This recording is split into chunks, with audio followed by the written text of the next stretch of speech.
আলাইকুম রহমতুল্লাহ। আজকে আমি একটা রিং অটো ড্রপিংয়ের বিষয়ে কিছু বলবো। রিং অটো ড্রপিং এটা বিভিন্ন কোম্পানির হয়ে থাকে।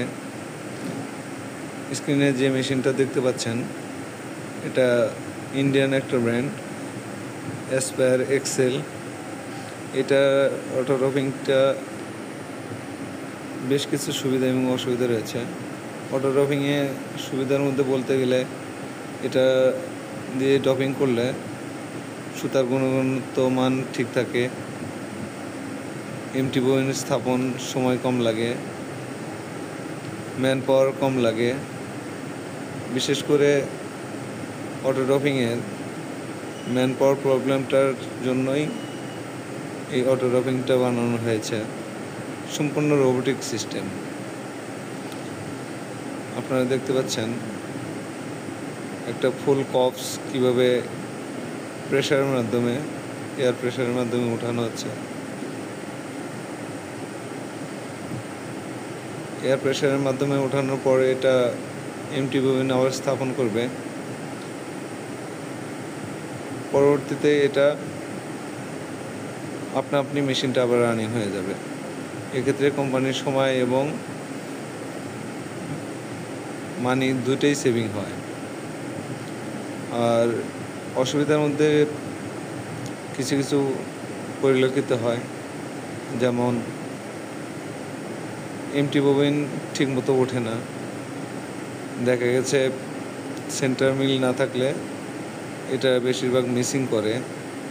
আর দ্বিতীয় হচ্ছে এর যে স্পেয়ার পার্টসগুলো, গ্রিপার যেটাকে বলা হয়, যেটা দিয়ে কপস উঠানো হয়, এই কপসের গ্রিপারগুলো অনেক সময় খুলে যায়, যার কারণে এয়ার প্রেশার কম পায় এবং এমটি ববিন উঠাতে সময় লাগে। এটা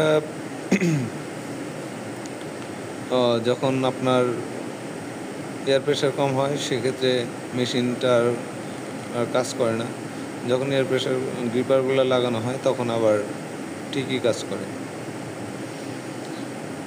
তার মধ্যে একটা অসুবিধা আছে, সেটা হচ্ছে এটা যদি কোনোভাবে স্পেয়ার পার্টস ব্রোকেন হয়ে যায় বা হারিয়ে যায়, এর স্পেয়ার পার্টসগুলো বাংলাদেশে পাওয়া যায় না বললেই চলে।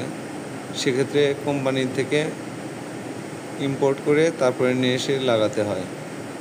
আর দ্বিতীয় হচ্ছে এটা ইলেকট্রনিক্স অনেক সূক্ষ্ম ডিভাইস রয়েছে যা রোবোটিক সিস্টেমে। এই রোবোটিক সিস্টেমের ডিভাইসগুলো অনেক সময় ড্যামেজ হয়ে যায়।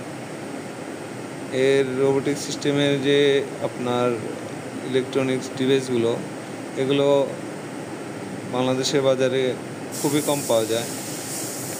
যারা অভিজ্ঞ ইলেকট্রিশিয়ান তারা এটা রিপ্লেস করতে পারে, তো নন অভিজ্ঞ লোক এটা করতে পারে না বললেই চলে। সেক্ষেত্রে কী করতে হয়, কোম্পানি থেকে এলসি করে নিয়ে আসতে হয়।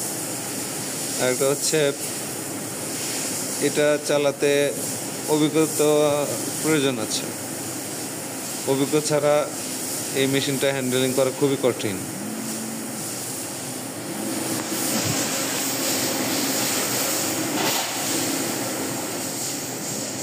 আর কিছু বলতে গেলে